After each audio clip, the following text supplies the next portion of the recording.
ሰላም ክቡራትና ክቡራን ቻናል ቤተሰቦች እንዴት ናችሁ? ባልና ሚስት ጋብቻ ከፈጸሙ በኋላ የየግል ሆነው የሚቀጥሉ ሀብት ንብረቶች የትኞቹ ናቸው? እንዲሁም ደግሞ የጋራ የሚሆኑ ሀብት ንብረቶችስ የትኞቹ ናቸው? አንድ በአንድ ምነግራችሁ ነው የሚሆነው። እስከ ፕሮግራሜ ፍጻሜ ድረስ አብራችሁኝ እንድትቆዩ እጋብዛለሁ። እንዲሁም ደግሞ ለዚህ ውድና አስተማሪ የሆነ ቻናል ያልተቀላቀላችሁ ቤተሰብ ያልሆናችሁ ሰዎች ካላችሁ አሁኑኑ ሳብስክራይብ በማድረግ ተቀላቀሉ። አብራችሁኝ እንድትቆዩ እጋብዛለሁ። እንግዲህ ወደ ቻናል ቤተሰቦች ባልና ሚስት ጋብቻቸውን ከፈጸሙ በኋላ የየግል ከፊት የነበሯቸው ንብረቶች የየግላቸው እንደሆኑ የሚቀጥሉበት ሁኔታ አለ። እንዲሁም ደግሞ የጋራ ሆነው የሚቀጥሉበት የጋራ የሚሆኑበት ሁኔታ አለ ማለት ነው። እንግዲህ የሚወሰነው በተጋቢዎች ወይም ደግሞ በሁለቱ በባልና ሚስቱ መልካም ፈቃድ ነው ማለት ነው። እንግዲህ በመርህ ደረጃ ባልና ሚስት ጋብቻቸውን ሲፈጽሙ ጋብቻ ለመፈጸማቸው በዋናነት እንደማስረጃ ሆኖ የሚቀርበው የጋብቻ የምስክር ወረቀት ወይም ደግሞ ሜሬጅ ሰርቲፊኬት እንደሆነ ሁሉ በመካከላቸው ስላለው ሀብት ንብረትም የሚገዛው ወደፊት እንዴት ነው በመካከላቸው ያለው ሀብት ንብረት የማን ነው የሚለውንም የሚገዛው የሚመለከተው የጋብቻ ውላቸው ነው ማለት ነው። ስለዚህ ውድ ቻናል ቤተሰቦች ባልና ሚስት ጋብቻቸውን በሚፈጽሙበት ጊዜ ወይም ደግሞ ጋብቻ ከፈጸሙ በኋላ የጋብቻ ውል ይፈራረማሉ። ይሄ ንብረት የግል ሆኖ ይቀጥላል፣ ይሄ ንብረት ደግሞ የጋራ የባልና ሚስቱ ሆኖ ይቀጥላል የሚል በመካከላቸው የሚያደርጉት በአራት ምስክሮች ፊት የሚያደርጉት የጋብቻ ውል ይፈጽማሉ ማለት ነው። ነገር ግን ሕጉ የጋብቻ ውል ላልፈጸሙ ተጋቢዎች ትልቅ መፍትሄ ይዞ መጥቷል። ይሄም ደግሞ ምንድነው? በሕጉ መሰረት የሚዳኙ መሆናቸውን ነው። አንዳንድ ጊዜ ባልና ሚስቶች በቸልተኝነትም ሊሆን ይችላል፣ ወይም ደግሞ አንዳንዴ ከፍቅር የመነጨም ሊሆን ይችላል፣ ወይም ደግሞ ሕጉ ይግዛን በሚል ምክንያትም ሊሆን ይችላል። ባልና ሚስት ጋብቻ ከፈጸሙ በኋላ ሀብት ንብረታቸውን በሚመለከት በጋብቻ ውል ሳይስማሙ ይቀራሉ፣ ወይም ደግሞ የጋብቻ ውል ሳይፈጽሙ ይቀራሉ። በዚህን ጊዜ እንግዲህ ሕጉ ምን ይላል የሚለውን መመልከት ይሆናል ማለት ነው። እንግዲህ ባልና ሚስት ጋብቻቸውን ከፈጸሙ በኋላ ሀብት ንብረታቸውን የሚገዛው በመርህ ደረጃ ቅድም እንደነገርኳችሁ ውድ ቻናል ቤተሰቦች የጋብቻ ውል ሲሆን የጋብቻ ውል በሌለበት ሁኔታ ግን የየግል ንብረት ሆኖ የሚቀጥሉ የትኞቹ ንብረቶች ናቸው? የጋራ ሆኖ የሚቀጥሉ ሀብት ንብረቶችስ የትኞቹ ናቸው የሚለውን አንድ በአንድ እምነግራችሁ ነው የሚሆነው። አሁንም እስከ መጨረሻው ድረስ እንድትከታተሉኝ ጋብዛለሁ። እንግዲህ ባልና ሚስት ጋብቻቸውን ከፈጸሙ በኋላ የመጀመሪያው የየግል ሆኖ የሚቀጥለው ንብረት ባልና ሚስት ጋብቻቸውን በሚፈጽሙበት ጊዜ በየግል የነበሯቸው ንብረቶች ናቸው። እንግዲህ ወደ ቻናል ቤተሰቦች ባልም ይሁን ሚስት ጋብቻ ከመፈጸማቸው በፊት በየግል የነበሯቸው ንብረቶች በጋብቻ ውላቸው ላይ የጋራ ይሆናሉ ተብለው ካልተስማሙ በስተቀር በየግል የነበሯቸው ንብረቶች የየግል ሆነው ጋብቻው ከተፈጸመ በኋላ ይቀጥላሉ ማለት ነው። በሁለተኛ ደረጃ የየግል ንብረት ሆነው የሚቀጥሉ ያለ ግብይት የተገኙ ንብረቶች ከጋብቻ በኋላ በውርስ በየግላቸው ያገኟቸው ንብረቶች ናቸው። እንግዲህ ከጋብቻ በኋላ በውርስ በየግላቸው የባል ወይም ደግሞ የሚስት ስም ስፔሲፊካሊ ተጠቅሶ የተላለፈላቸው ወይም ደግሞ ያገኟቸው ንብረቶች የግል ንብረቶቻቸው ሆነው ይቀራሉ ማለት ነው። በሶስተኛ ደረጃ ጋብቻው ከተፈጸመ በኋላ ስጦታ በየግላቸው ያገኟቸው ንብረቶች የግል ንብረቶቻቸው ሆነው ይቀራሉ። እንግዲህ በሁለተኛ ደረጃ በውርስ አልኳችሁ፣ በሶስተኛ ደረጃ ደግሞ በስጦታ መልኩ በየግላቸው ያገኟቸው ንብረቶች ናቸው። እንግዲህ ወደ ቻናል ቤተሰቦች እዚሁ ጋር ማወቅ የሚያስፈልገውና ሊሰመር የሚገባው ነጥብ ምንድነው? በየግላቸው የባል ወይም ደግሞ የሚስት ስም ተጠቅሶ የግል ንብረት መሆኑ ተጠቅሶ በውርስ ወይም በስጦታ ሊተላለፍላቸው ይገባል። ምን እንዲሆን ካስፈለገ የግል ሀብት ንብረት ሆኖ እንዲቀጥል ካስፈለገ ማለት ነው። አለበለዚያ እንዲሁ ዝም ብሎ ለትዳር መቋቋሚያም ይሁን የተላለፈ በስጦታም ይሁን በውርስ የተላለፈ ሀብት ንብረት ከሆነ በተለያየ ጊዜ የፌደራል ጠቅላይ ፍርድ ቤት ሰበር ሰሚ ችሎት አስገዳጅ የሕግ ትርጉም በሰጠባቸው መሰረት የጋራ የባልና ሚስቱ ንብረቶች ሆነው እንደሚቀጥሉ ግንዛቤ መውሰድ ያስፈልጋል።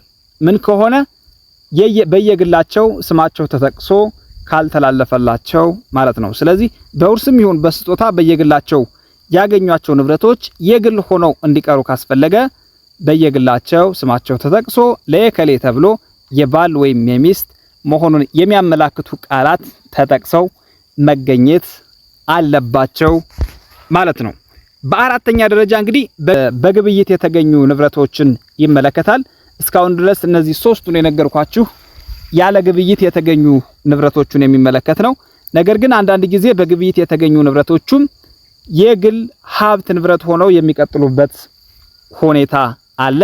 እነዚህም ምንድናቸው የሚለውን ስናይ በተሻሻለው የፌዴራል የቤተሰብ ሕግ በ1992 ዓ.ም የወጣው አዋጅ ቁጥር 213 አንቀጽ 58 ንዑስ አንቀጽ 1 እንዳስቀመጠው ባልና ሚስት ከተጋቡ በኋላ አንዱ የግል ሀብቱ በሆነ ንብረት ለውጥ ያገኘው ወይም ደግሞ በግል ገንዘቡ የገዛቸው ወይም የግል ንብረቱን ሸጦ የሚያገኘው ገንዘብ የግል ሀብቱ ሆኖ እንደሚቀር ያስቀምጣል ማለት ነው። ስለዚህ ውድ ቻናል ቤተሰቦች የግል ሀብቱ በሆነ ንብረት ለውጥ ያገኘው ከሆነ አንዱ ተጋቢ ወይም ደግሞ በግል ገንዘቡ የገዛው ያ የተገዛ ነገር እንዲሁም ደግሞ የግል ንብረቱን ሸጦ የሚያገኘው ገንዘብ ወይም ደግሞ የምታገኘው ሚስት ከሆነች የምታገኘው ገንዘብ የግል ሀብት ንብረታቸው ሆኖ ይቀጥላል ማለት ነው። እንግዲህ ውድ ቻናል ቤተሰቦች እነዚህን የመሳሰሉ ንብረቶች የባልና ሚስት የግል ሀብት ሆነው ይቀጥላሉ ማለት ነው። ነገር ግን ግንዛቤ መውሰድ የሚያስፈልገው እዚሁ ጋር በዚህ በተሻሻለው የፌዴራል የቤተሰብ ሕግ አንቀጽ 63 ንዑስ አንቀጽ 1 በተቀመጠው መሰረት አንደኛው ተጋቢ የግል ሀብቱ መሆኑን ካላስረዳ በስተቀር ማንኛውም ንብረት በአንደኛው ተጋቢ ስም ብቻ የተመዘገበ ቢሆንም እንኳን የጋራ ሀብት እንደሆነ እንደሚቆጠር ማወቅ ያስፈልጋል። ስለዚህ በፍርድ ቤት ክስ ሲመሰረትም ይሁን በተለያዩ ቦታዎች አንደኛው ተጋቢ የግል ሀብቱ መሆኑን ካላስረዳ በስተቀር ማንኛውም ንብረት በአንደኛው ተጋቢ ስም ብቻ የተመዘገበ ቢሆንም እንኳን የጋራ ሀብት እንደሆነ እንደሚቆጠር የህግ ግምት እንደሚወሰድ ማወቅ ያስፈልጋል ማለት ነው። ነገር ግን ከግልና ከህጉ ግምትና ከግል ሀብት ንብረቶች ህጉ ካስቀመጣቸው የግል ብሎ ካስቀመጣቸው ሀብት ንብረቶች ውጪ የጋራ የሚሆኑ ሀብት ንብረቶች እንዳሉም ደግሞ ማወቅ ያስፈልጋል። በዚሁ የቤተሰብ ህግ ላይም ተደንግገው ይገኛሉ ማለት ነው። ስለዚህ የትኞቹ ናቸው የባልና ሚስት የጋራ ሀብት ንብረት የሚሆኑ የንብረት አይነቶች የሚለውን ስንመለከት ደግሞ እንግዲህ ባልና ሚስት ከግል ጥረታቸው የሚያገኟቸው ንብረቶች የጋራ ሆነው እንደሚቀጥሉ ማወቅ ያስፈልጋል። ከግል ወይም ደግሞ ከጋራ ንብረታቸው የሚያገኟቸው ገቢዎች ሁሉ የጋራ ሀብቶቻቸው ሆነው እንደሚቀጥሉ የዚሁ የተሻሻለው የፌዴራል የቤተሰብ ሕግ አንቀጽ 62 በግልጽ ያስቀምጣል ማለት ነው። ይሄ ማለት እንግዲህ ባልና ሚስት ከግል ጥረታቸው ማለት ለምሳሌ ሁለቱም የመንግስትም ይሁን የግል ሰራተኛ ቢሆኑ የወር ደመወዝተኛ ቅጥረኛ ቢሆኑ ባልና ሚስት ከዛ ተቀጥረው የሚያገኙት ደሞዝ ወይም ደግሞ የወር ገቢያቸው የጋራ ሀብት ንብረት ሆኖ ይቀጥላል ማለት ነው። ወይም ደግሞ ከግል ወይም ደግሞ ከጋራ ንብረታቸው የሚያገኟቸው ገቢዎችም እንዲሁ የጋራ ሀብት ንብረታቸው ሆነው እንደሚቀጥሉ ማወቅ ያስፈልጋል።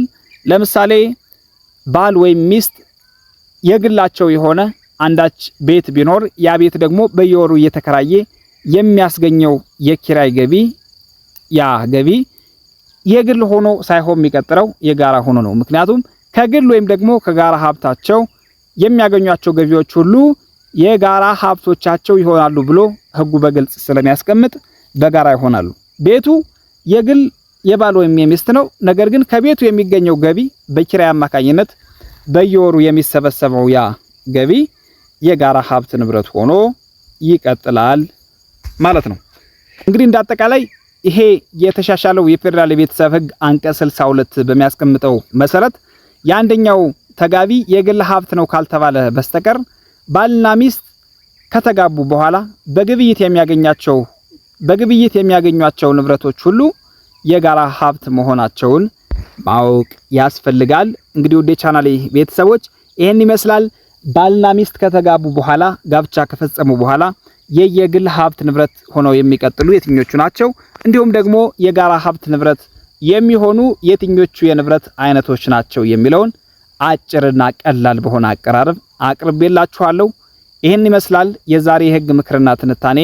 እስካሁን ድረስ የቻናል ቤተሰብ ያልሆናችሁ ሰዎች ካላችሁ ከዚህ በኋላ የተለያዩ ቪዲዮዎችን ስለቅ ወደ እናንተ እንዲደርሳችሁ ሳብስክራይብ በማድረግ ተቀላቀሉ። እንዲሁም ደግሞ ቪዲዮውን ከወደዳችሁት ላይክ አድርጉት።